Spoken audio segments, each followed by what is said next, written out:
Ladies and gentlemen, welcome to Jeanie Mezger, Standing Up, Speaking Up.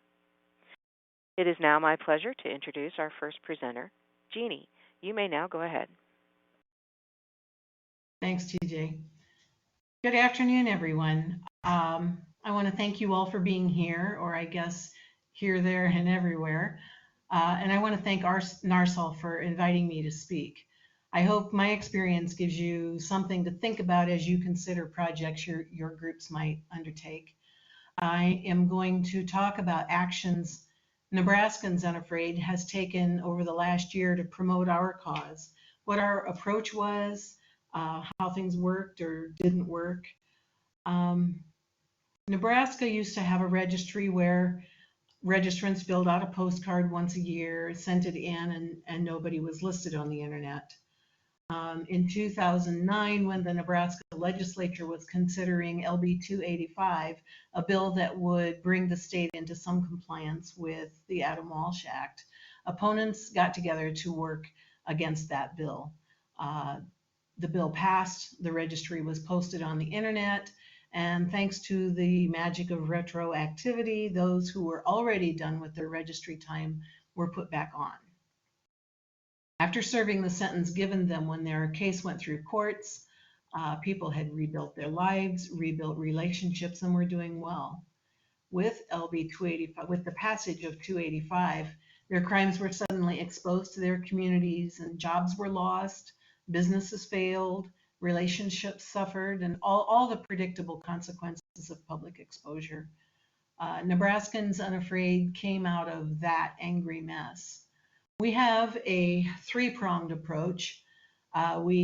Education about the registry, keeping the legislature from making things worse, and support for registrants and their families.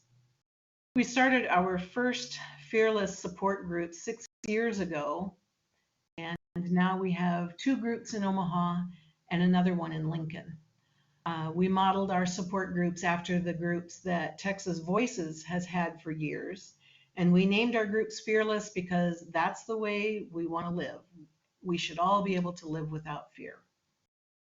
NARSOL is now working to mentor other Fearless groups across the country, and they provide material to make startup easier for new groups. If you're interested in starting a Fearless group in your area, the NARSOL website has information that will help you there.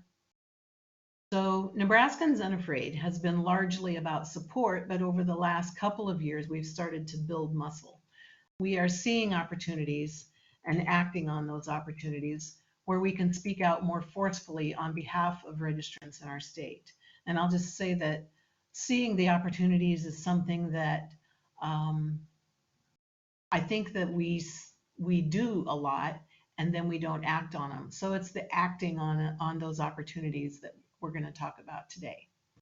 I'm going to share lessons that we learned from some big projects we've tackled over the last year. None of this means we think we're experts, and you'll see that we don't use wild success to describe a couple of them. But I'm going to talk about 3 specific projects. The first one, we pulled together about 30 people to stand up and speak out at a Judiciary Committee hearing on sex offense registry issues in the state legislature last September. The second one, we collaborated with other organizations to send a letter to the governor about how registry requirements affect public health during the pandemic. And number 3, we've had to respond to a lot of craziness in the community in the last month. Maybe not even a month, 3 weeks. I hope that listening to how Nebraskans Unafraid pulled together on these projects, hearing what we learned, how we failed, and how we succeeded will help you and your organization. The first big project we tackled was to organize people to testify at that hearing in the legislature. So September 27th last year, the Judiciary Committee in the Nebraska Legislature invited the registry community to testify about registry issues. One of the senators on the Judiciary Committee has a friend on the registry, and as it was for a lot of us, seeing it up close was educational and horrifying for him. And so that led to the decision to do an interim study on registry issues. 30 of us were there to testify. We told stories about how the registry affects our lives, difficulty finding work, finding housing, losing relationships, the constant worry that's familiar to so many of us. A few years earlier, we had 8 people show up to testify in support of a bill, and we were over the moon with 8. Imagine how excited we were with 30 of us. So before I move on, let me share one of those stories with you. A young man on the registry, a veteran, is currently working as the grave digger for the cemetery in his small town.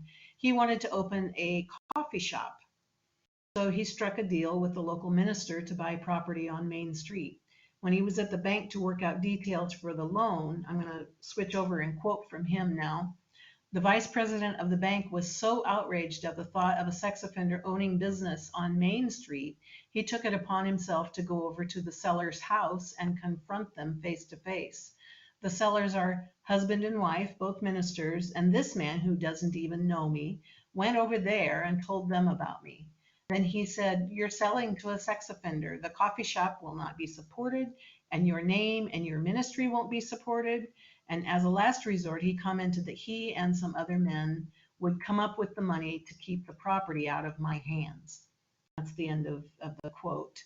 That was only one of many stories, and that young man had a couple of other stories about difficulty finding employment in a small town. We started to work early on getting people to testify.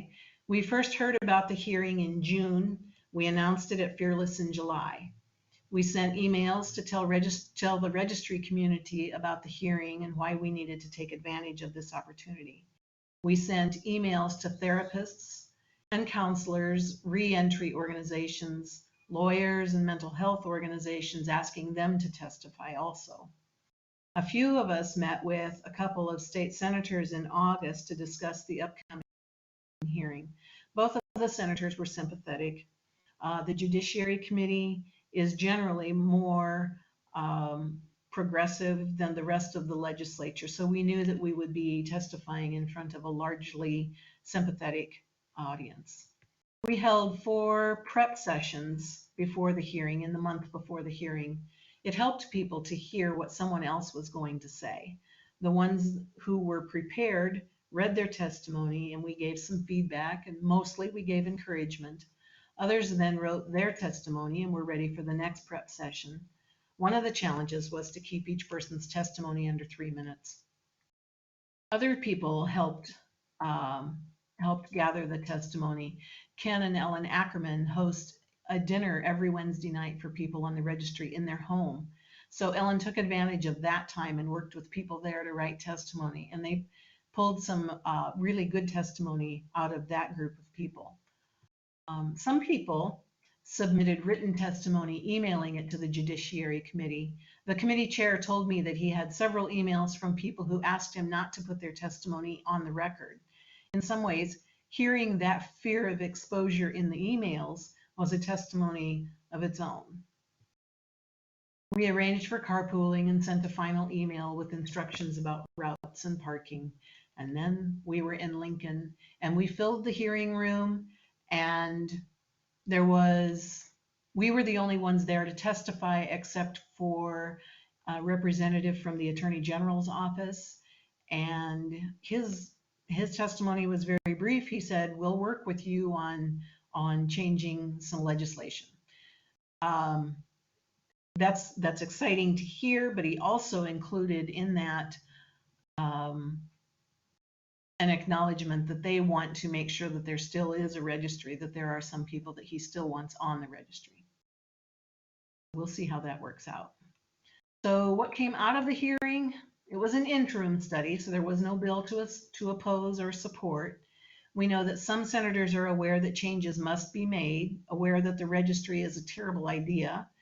We have hope that someone in the legislature will introduce legislation that will ease restrictions on registrants. The outcome of that is never certain, of course, and their attempts to help us can always go haywire, so we're not relaxed yet.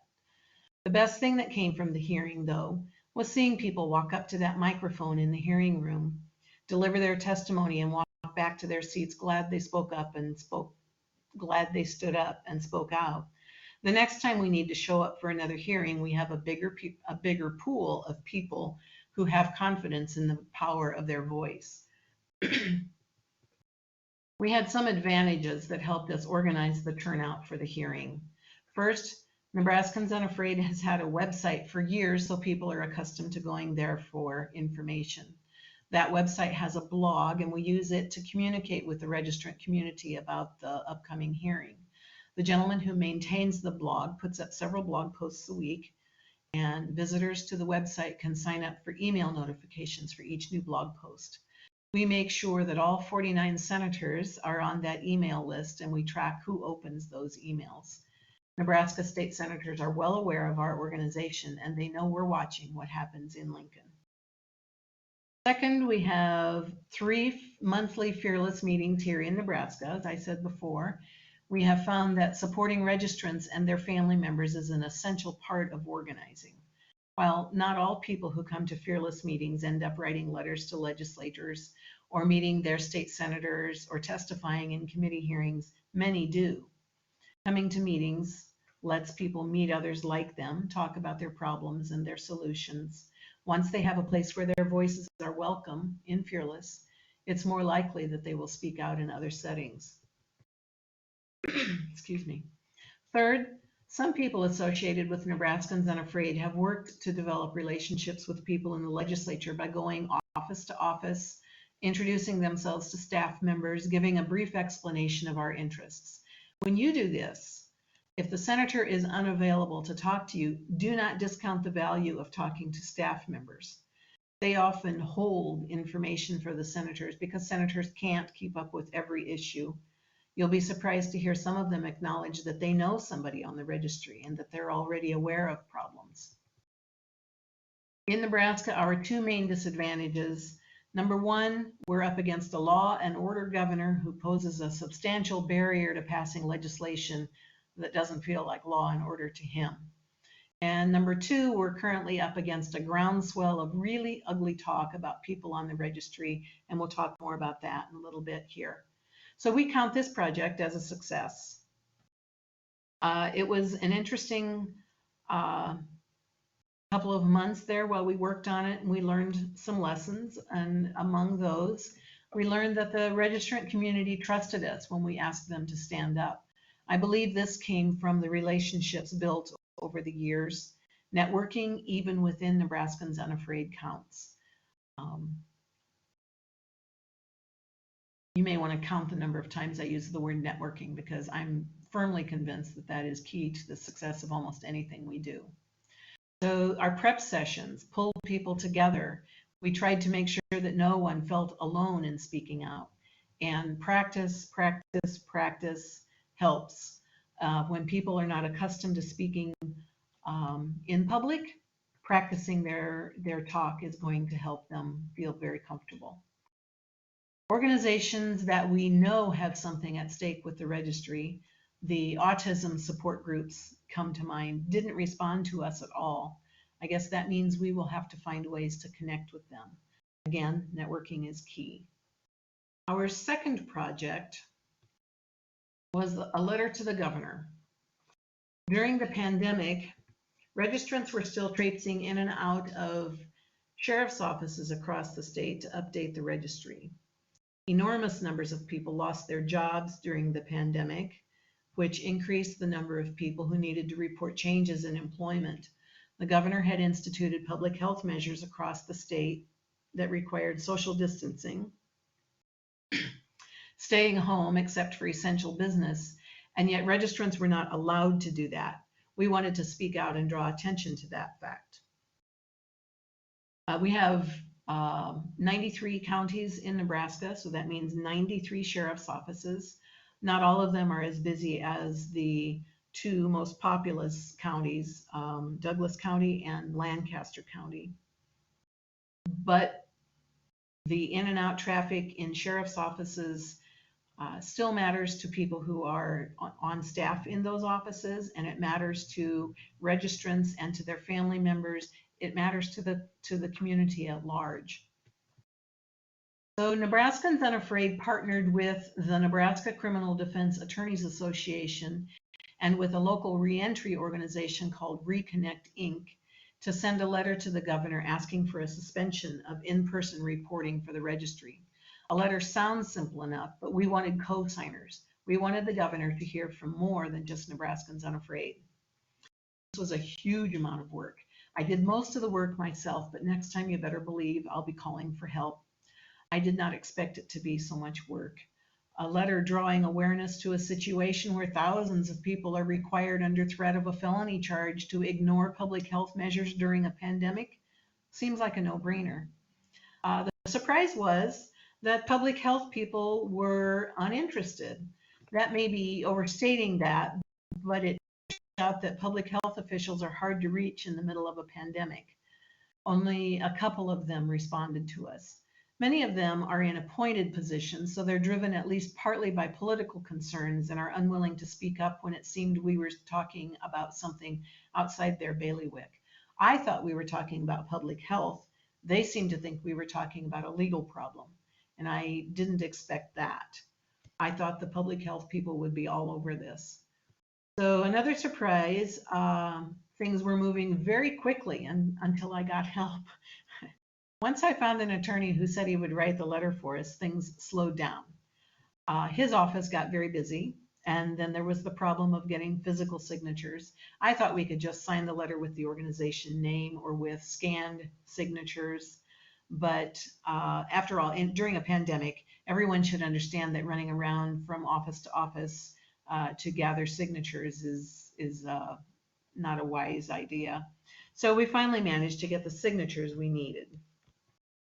We have had no relief from the in-person reporting requirements, and congratulations to the jurisdictions that do have relief from that.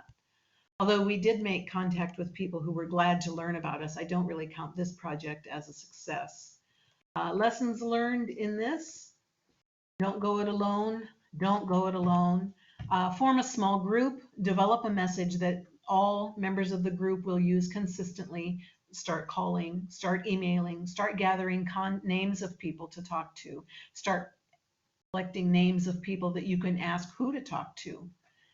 So no matter who you talk to or email, ask them if they know anybody else who would be interested in the letter or who would have information for us. Networking, again, is key. Remember that every phone call, every email is a chance to educate. Even if the governor was unconvinced by our letter, many of the people I talked to were surprised by what was demanded of registrants. That is education. Collect signatures as soon as someone says they'll sign. Ask them to sign a blank piece of paper, scan it, and send it to you. Get as much accomplished in a single phone call or email as possible. Some of these people, you may try to reach them again, and it may be impossible to reach them a second time. So get as much done in that initial contact as possible. If you have someone else write the letter, start them off with the points you want made and provide links to helpful information and articles. The man who wrote it for us had his own ideas about what to include. He quoted from the governor's directed health measures, which was a great addition, which brings us back to that don't go it alone thing. The more people that are involved in it, the more ideas you have, the more ideas you can sort through to find the best way to approach the problem. We plan to follow up with calls and emails to elected officials, public health officials, and anyone else who might possibly influence the governor. The governor has not responded at all, as we expected. The goal was to raise awareness as much as it was to see if the governor would suspend in-person reporting. The letter was sent out May 11th, very late, and we have received no response. Other events crowded up on it so quickly, though, that it was swallowed up by a bigger news story, which brings us to our third big project, and that was to respond to the murder of a registrant here in Omaha. 3 days after that letter was sent to the governor, Matteo Condalucci was found dead in his Omaha home. A few days later, an anonymous email was sent to local news outlets purporting to be from the killer. The person who sent the email said he happened upon Mr. Condalucci's home while searching for housing in that neighborhood realized he was a registrant, and oh heck, let me just read you from the email. So he starts out with, I'm writing this email to let you know that I killed Matteo Condalucci Thursday, May 14th. While out apartment searching and checking the neighborhoods I wanted to live in, I stumbled across his sex offender registry info. I read where he had molested, raped 2 children and been convicted twice. He had only served 2 years in prison for raping children. I seen his address was right around the block from where I was looking to move. I drove by, and to my horror, he was standing in his driveway pretending to wash his truck. No soap or water, just a rag, while staring at a group of children playing in the street. I watched him for a few minutes and just felt sick to my stomach. He just kept staring at them. The kids thankfully left, and he went inside. I went to drive away and noticed to my amazement this twice convicted sex offender had a playground set in his backyard. No fence, just a slide and a playhouse. I felt sick to my stomach. Having had my own experience with this type of predator, I knew the damage he would do to those kids. It agonized me for days. I couldn't sleep. I researched him more and found he had victimized dozens of kids in different states. One kid's mother had created a predator Facebook page about him, trying to warn people about him. Her son had been assaulted by him when he was 5, and the damage he did led the poor guy to die of a drug overdose years later, and his mom directly blamed that incident on him. I've worked with kids for years who have been victimized, and I couldn't in good conscience allow him to do it to anyone else while I had the means to stop him. I'm willing to turn myself in, even though I'm confident I wouldn't be caught, because it's my opinion that we need to fix this in our society. We cannot let this continue to happen to our children. They must be stopped. I know in this messed up judicial system that means I will face far more severe punishment for stopping him than he did for raping kids, but I could no longer do nothing. So that's the end of the quote. It's very colorful. It's wild. The internet comments went crazy. People thanked Fairbanks. They praised him for killing Condalucci. They were all so sure that everything in that email was fact, not fantasy. It was really creepy that Condalucci was pretending to wash his truck, said commenters who were not there. And why else would a sex offender have playground equipment, wondered commenters who were not there. Or why else would Condalucci be staring at kids, asked commenters who were not there. None of them seemed interested in the facts about how Condalucci had turned his life around. He'd been a street minister working with the homeless.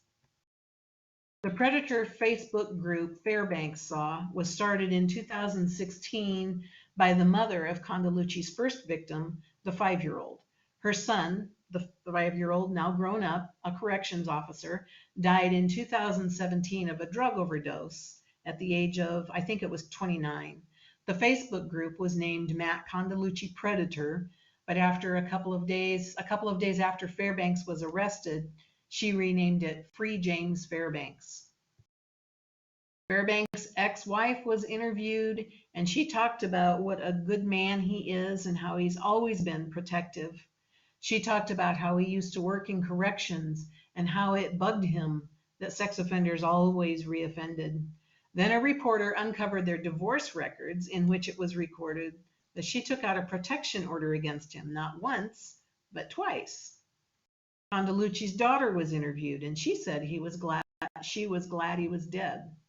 Condalucci's son was interviewed, and he said Fairbanks never knew his dad and that his dad's offenses were years ago. He also talked about how hard it was to grow up with a dad on the registry. So, as you can see and as you can imagine, the story is one that the media loves. A local registrant was brave enough to be interviewed by a couple of local TV stations about the increased risk to himself and his family. And this is a guy who was interviewed a few years ago about being on the registry and then was kicked out of his apartment because his landlord saw the news story, realized that he was on the registry. Oh, one more tidbit. The ex-wife is a psychologist, not one that has worked with anyone on the registry, I'm guessing. In fact, I think she works with weight loss and self-image or something like that. I shouldn't have started in on that because I can't remember for sure. Since his arrest, Mr. Fairbanks has been quite vocal about his guilt. He's still in jail. He has done lengthy interviews from jail, and the press hang on every word. He says he's still glad he did it. He sees himself as a savior of children yet to be molested. Never mind Condalucci's 13 law-abiding years since he got out of prison. Fairbanks' story has changed a little. He now says that he returned to Condalucci's house with a gun because he wanted to tell Condalucci that he knew what he'd done and that he'd better not do it again. He says that he entered the house and then Condalucci, a tall, heavy man, started toward him, so he fired. Maybe he's angling for a self-defense argument. He also likes to say in his interviews that he doesn't think they'll be able to find 12 people willing to convict him. Maybe he's angling for jury nullification. The Facebook group seems to think that's a possibility, and they're collecting money so they can distribute information about jury nullification. And also in his jailhouse interviews, Mr. Fairbanks likes to say that he's not sure how his lawyer feels about him doing these interviews. And I'm not sure how his lawyer feels about them either. Are they useful to the defense or are they harmful to the defense? I can't decide. Personally, I'm a big fan of jury nullification, but in this case, it would put thousands of people at further risk of harassment, injury, and death if Fairbanks is able to be acquitted for a murder that he freely admits to. It has been reported that people have been donating money to Fairbanks's to his commissary account, and they are collecting money for his legal defense. And still, no community leaders have stood up to say enough. We wrote pieces to be published in the Nebraskans Unafraid newsletter, the Nebraskans Unafraid blog, and another excellent local quarterly newsletter, the Nebraska Criminal Justice Review. We encouraged letters to senators and called public officials asking them to speak out against vigilante violence.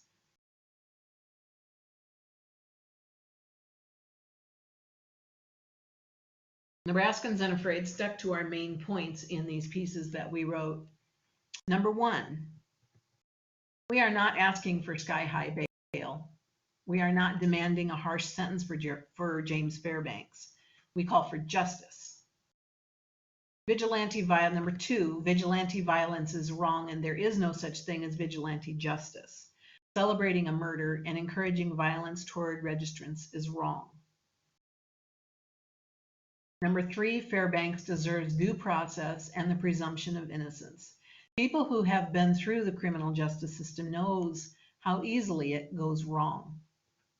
If we want due process and the presumption of innocence for our family members, we have to demand the same even for someone who seems to have it in for registrants, especially for that guy.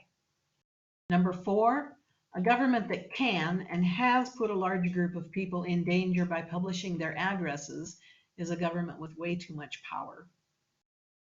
Number five, we asked for the registry to be taken off the internet until passions cool down. That has not happened, of course. Neither has the registry has not been taken off the internet, and passions have not cooled down. It will be interesting to watch the court proceedings because suddenly the prosecutor seems to be on our side and the defense attorney seems to be against us when we're used to having it flipped the other way. But that isn't the way it is. The prosecutor does not represent people on the registry. She represents the state. The defense attorney represents Fairbanks, and his job is so important we dare not take it personally that he is defending someone who has brought has murdered someone and has brought great worry and fear to the registrant community. Every defendant deserves a vigorous defense of his or her civil rights, and we need to remember that every time. I'm not looking forward to hearing the defense attorney talk about Condalucci's crimes, and I'll keep tabs on the proceedings because if the defense starts to talk about registrants in general in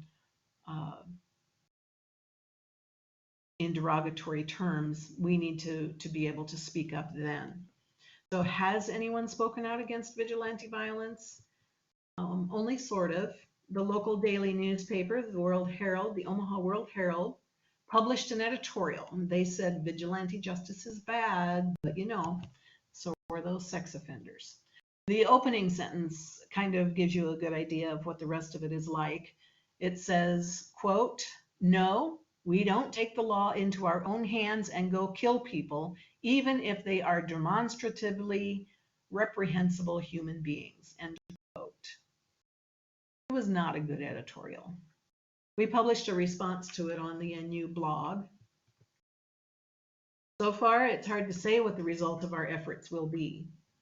We need to be very clear about the danger posed by a registry that provides our addresses, because the recent murder emboldened people to threaten harm against registrants. It is hard to fight back because people on the registry are understandably reluctant to put their name out there, especially at this time. The newspaper, though, can continue to throw shade at registrants, and they can print letters to the editor that perpetuate all the awful myths about people on the registry.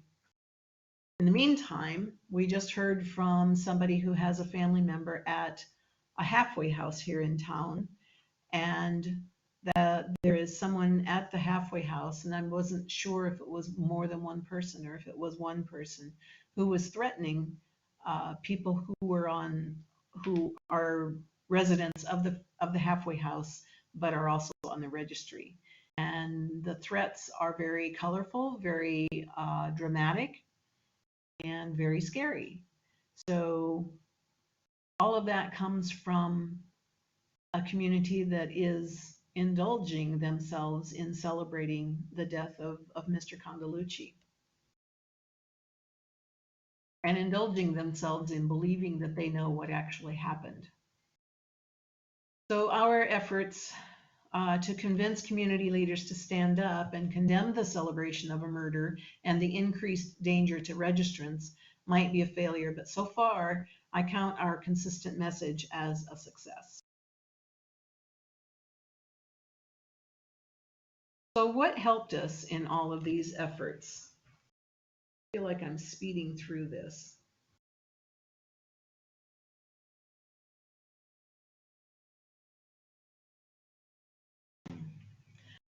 Two things helped us in all of those efforts. Networking, I told you I was going to talk about networking. Networking and choosing our words carefully. So network, key to any success. It's hard to overemphasize this. While it is good to network with other anti-registry groups, we will not get rid of the registry without the help of other criminal justice reform and prison reform groups. We must work to establish connections with them. We don't have to agree with them on every point. After all, we probably have points of disagreement with other anti-registry groups, but we still manage to work with them, correct? We need to capitalize on any intersection between criminal justice, prison reform, and our own goals, and develop a relationship. Go to their meetings. Add yourself to their email lists. Introduce yourself as an advocate for people on the registry, and talk a little bit about why our work is important. Learn what they do and how they do it. What are they able to accomplish? What contacts do they have? If we are not in the room when they are talking about using some category of dangerous criminal as leverage to pass a bill, we cannot stop them. The most notorious example of that is what has happened in Florida when they passed Amendment 4. There was much ballyhoo about the amendment and how felons would be able to vote again, but they excluded people on the registry and murderers. Now those two groups are constitutionally disenfranchised in Florida. We need to be in that room when decisions are made. And the only way to do that is to be part of the larger criminal justice reform movement. To that end, Nebraskans Unafraid is a member of RAN, the Reentry Alliance of Nebraska. The Alliance brings together all kinds of organizations that intersect with reentry after incarceration: housing, employment, suicide prevention, reentry classes, food banks, counselors, and therapists. We were asked to do a presentation at a RAND meeting about what Nebraskans Unafraid does. People involved with reentry are generally aware that reentry is more difficult for registrants, but some were unaware of how that difficulty affects families. If we don't stand up to tell them, they might not know. Job fairs, resource fairs are other excellent opportunities to meet people and talk about what we do. So we have gone to job fairs and resource fairs. Sometimes I just went over my lunch hour and I would try to make the rounds and meet people. And when we have gone and had our own booth or a table, we try to split up so that one person is at the table and the other person can go out and meet people. So I grab a stack of brochures and business cards and make the rounds trying to meet someone from every organization represented there. And I say things like, I advocate for people on the sex offender registry and their families. What services can you offer them? So listen carefully to their answers, because you may find an ally, or you may find the perfect way to let them see that we can help them. I've never had anybody yet tell me that in their work they never encounter people on the registry. For those who exclude registrants from their services, emergency housing, for example, those are particularly difficult. I make sure to say, when somebody on the registry comes to you for help, or when you meet somebody on the registry, now you don't have to feel helpless. Now you can give them our contact information and we can help them.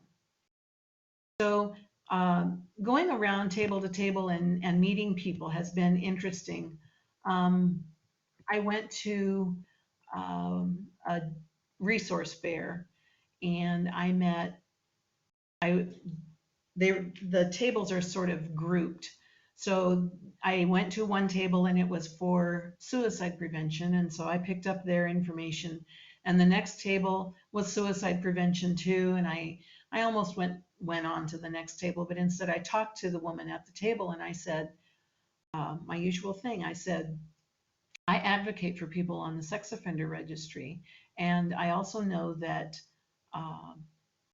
that suicide is a very great risk for people who have been arrested or are being investigated or have come home after prison and are on the registry.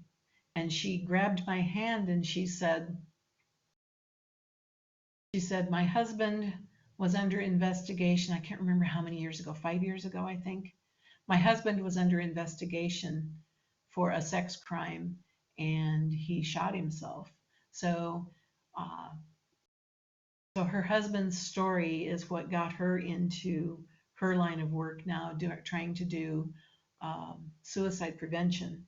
And just like, our family member's story is what got a lot of us involved in this line of advocacy. So it is worth it to go and talk to everybody, because you don't know their stories yet. So make sure that you carry business cards for your organization or for yourself. We want people to be able to reach us.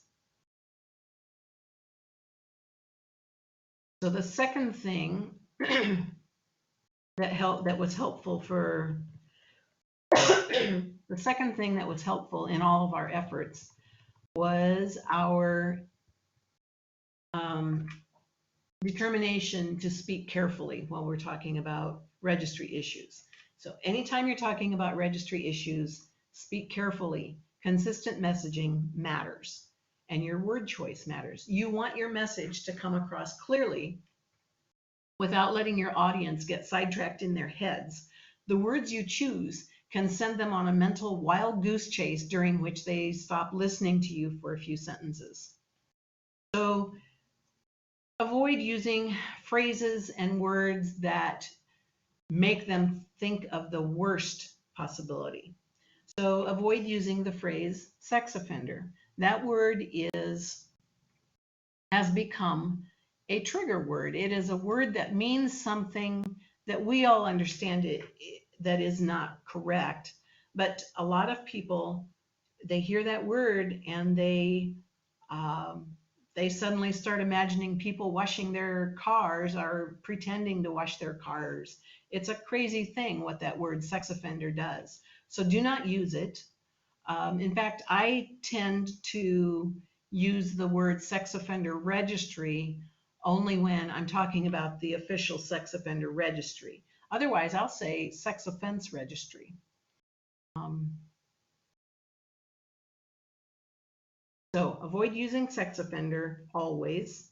Alternatives might feel unwieldy at first. Things like people listed on the registry. You can say those who are required to register. You can say registrants.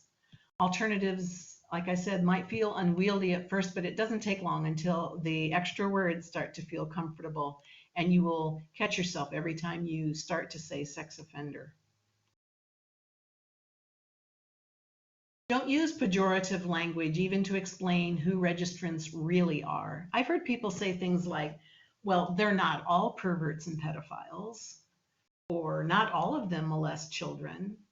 And of course, those are true statements, but once the words pervert, pedophile, molest leave your mouth, it's too late. You brought up something that distracts them from hearing your next few sentences. Avoid any descriptions of your crime or anybody else's. If asked about what kinds of crimes, be ready with a list of what can land somebody on the registry, but don't go into details about offenses. Why? Because once you use words like contact or touching or molestation or children, the listener's mind turns to all of those lurid possibilities and they stop listening to you for a bit. Don't be afraid to acknowledge that some crimes are, yes, terrible. That's a fact. Offenses, though, are in the past. People on the registry have already served any sentence handed down to them by the courts. This is about the registry and how it affects registrants and their families. Don't be drawn into discussions about which crime is worse or which, who should be on the registry or who should not be on the registry, because nobody should be on the registry. Avoid discussions about recidivism. The studies vary quite a bit in methodology, duration, numbers of people in the study, and that makes answers to that question about recidivism confusing. Better to stick with the plain truth. What I always say is the next arrest for a sex offense in your community is most likely going to be of someone not on the registry. And then I say we need to abolish the registry because it protects no one and it puts other families at harm, at risk.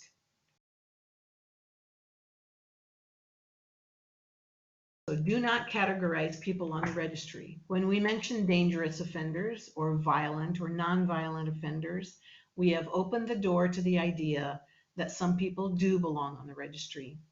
If you find yourself about to acknowledge that some seem so dangerous that someone ought to be keeping track of them, stop.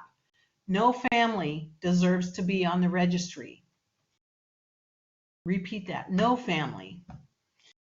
No blaming, no minimizing, only facts. Instead of saying victims' rights organizations want vengeance or victims refuse to move on, talk about how emotional appeals are especially difficult for legislators to oppose. I don't think we get to criticize victims. There's plenty of room to criticize how victims' rights organizations handle things. But when we are trying to talk about the registry issues, I don't think we bring that up at all. Again, we don't need to remind them that we don't need to remind them. So instead of saying prosecutors can be vindictive, talk about how plea agreements mean that prosecutors no longer have to prove beyond a reasonable doubt that someone is guilty. Always, always, always speak respectfully about your opponents. Just as people on the registry deserve a second chance, So do those who don't know enough about life on the registry. If your words get ugly, that's what your listener is going to remember about you. So watching your word choice is going to help you hone your message and will help you rely on facts. Emotional appeals have their place, but remember that emotional appeals are how we ended up with the registry. So keep your message consistent across your organization. If you have somebody in your organization that is saying,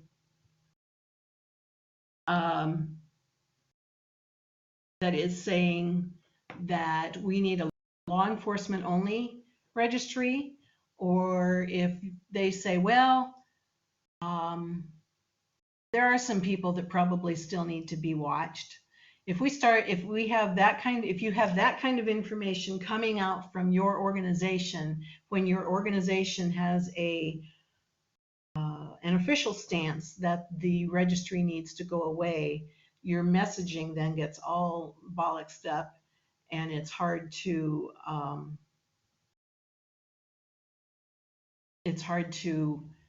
get that squared away. So when you talk to people in your organization, make sure that they understand what the messaging should be. So standing up and speaking out is a goal of every anti-registry organization. Pulling it off, getting people to make themselves visible when they are already worried about the visibility imposed by the registry can be tough. Careful messaging is essential. Finding allies and forming partnerships through networking is essential. We learned a great deal working on these projects, and I hope I shared something you'll find useful. If you have any questions, go ahead and put them into that question box. I really appreciate everybody who came to listen from wherever you are, in whatever pajamas you're wearing. Thank you so much for listening. So Robin, I think we're ready now. If anybody has Well, questions. we do have some questions. I'm trying to get you back on the screen here for some reason or another. I'm having a little bit of difficulty getting two heads. Here we go. Hold on. I got it. There you are. So yes, we do have some questions, and thank you so much. It was very, very good. You covered an awful lot of territory, and folks have had some positive comments. But the questions we have, I'll start with the first one that came in, was asking, and this must have been relevant to some testimony you were referencing early on, and the question was whether or not Nebraska Unafraid was the trigger for the committee's request of that testimony. Can you speak to that? Oh.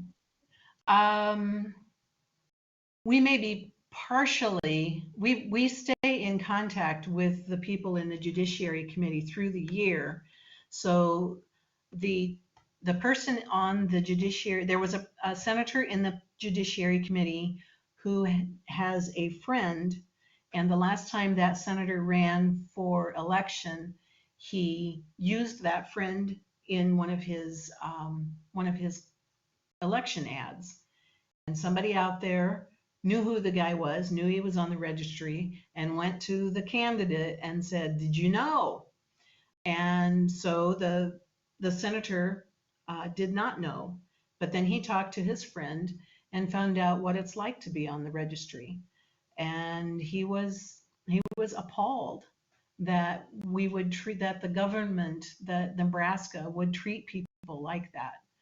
So that, I think, was the major trigger for the interim study. But people on the registry in Nebraska are not shy about contacting their senators and talking to them about things that are going on. So put the two things together, and it may have been really obvious that it was time for a hearing like that. Okay. The next question, my son's probation requirements prohibit him from meeting with other registrants. This has prevented me from initiating a fearless group. Do you have any suggestions about how to work around that hurdle? Here in Omaha, we actually worked with the federal probation office, And they were happy to hear that we had a support group, because I think the water must be really good here in Omaha, because the federal probation officers are very supportive in general. I know there's a couple of exceptions, but the officers that I have met have been very supportive of people getting through their supervisory time period and being successful. So they were in favor of it because they saw the benefit to them. They would have clients who are being supported by other people other than themselves. So that was one thing. I just the other day got an email from one of the state probation parole officers, and she was asking me about something that she could send her client to. And so we set them up, and he's going to go over to Ken and Ellen's for dinner next week. So that's what we've done. I'm trying to think what else. For somebody that's trying to start up a fearless group, we have made sure that the therapy community knows about us, and we targeted in particular the therapy community that takes care of people on the registry. So we think we know who those therapists and counselors are. So we went to them and made sure that they had brochures and all of the information about our meetings. And they have also asked my husband and me, for example, I'm sure it happens more than just with us, but they have asked, one of the counselors has asked us to meet with people who are, in several of the instances, it was a couple who were still, the husband was still under investigation. So he hadn't gone to prison yet. He hadn't even been charged yet, but they came over and we talked about how it was for us. And that kind of, so the therapy community sees the value in fearless meetings, and you need to get, if you can get buy-in from the halfway houses, the probation and parole offices. Trying to think what else we did, but the ones that see us as helpful for their clients in the same way that Narcotics Anonymous or Alcoholics Anonymous are helpful for some other of their clients. So they see us as a peer support group, the same way that Alcoholics Anonymous and NA are. So I hope that you can start a fearless group in your area, and you're welcome to email Nebraskans Unafraid, and I would get in touch with you then. All right, I'm sure they'll be happy to hear that. Here's a question with two parts.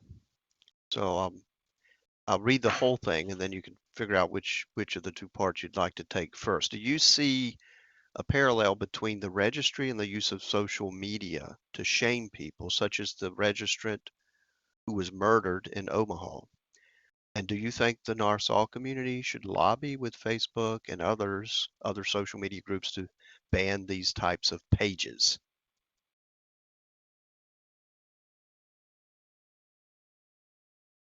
Yes, a definite parallel between what happens to registrants because of the registry and what happens to a lot of people because of social media.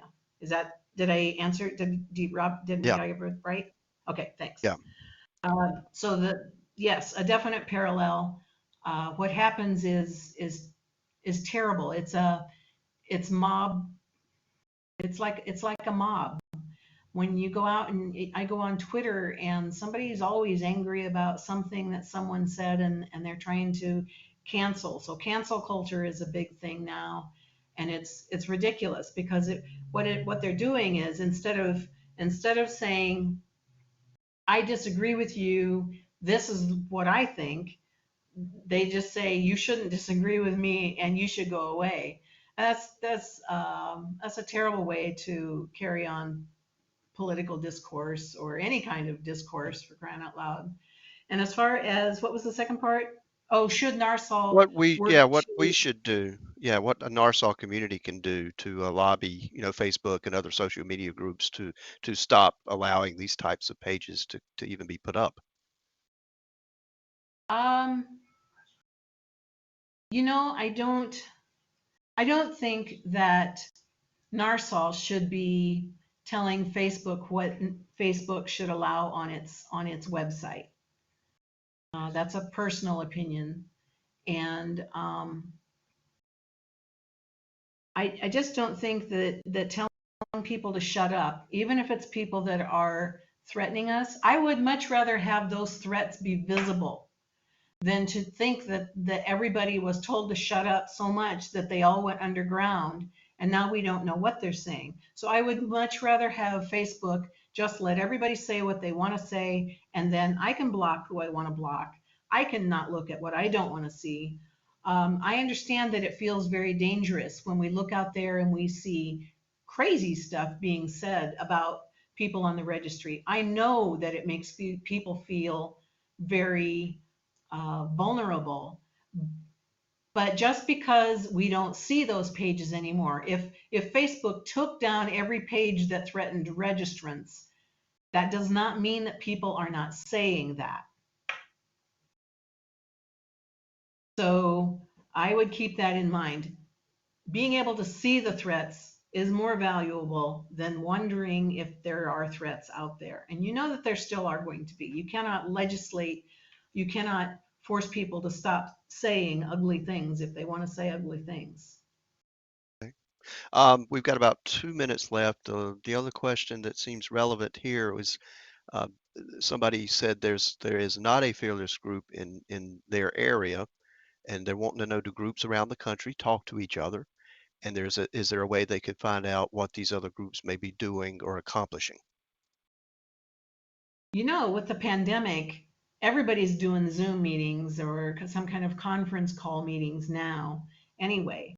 So this is the perfect time for you and we can help you find a meeting for you, but it doesn't actually matter where the meeting is unless you want one where you can talk about the laws in your state or your city or whatever. But if you are looking for support, um, there's an online way you can do that now, and we're all getting better at doing it online. So your timing is perfect to be able to join a fearless meeting virtually. So again, Robin, did you put the email address out there for Nebraskans Unafraid? I have not. Let me do that. Okay, I can do that. If you'll just give me that email address, contact at, sure. go ahead. There you go. It's in your chat. Oh, got it. So what I'm going to do is I'm just going to send this out to everybody. Okay, thank you. Um, So hopefully when they'll that all. message pops up, make sure you grab that email address. Yeah, And you're going to need to if you, copy and paste it because this is not a hot link. But hopefully all okay, of you will get it. So there it is, and it is 2:29. At 2:30, we're going to a hard break for 10 minutes. okay. Thank you so much for your time, Jeannie. We really appreciated having you here today. It's been a lot of great, useful information, and I hope that the audience was edified as much as I was. So what I need to let everybody know is we're going to have a hard break for 10 minutes, and then you'll get back to the main screen. You'll need to go and get your email, the email that you used to get into the conference this morning, and use that very same link that you used to get into the program this morning, and that'll take you back in to the main board, to the main webcast. Okay. Otherwise, we're done here. Thank you again, Jeannie, and you have a You're wonderful welcome. evening. Thank you. Thank you. Thank you all for attending this workshop and have a great day.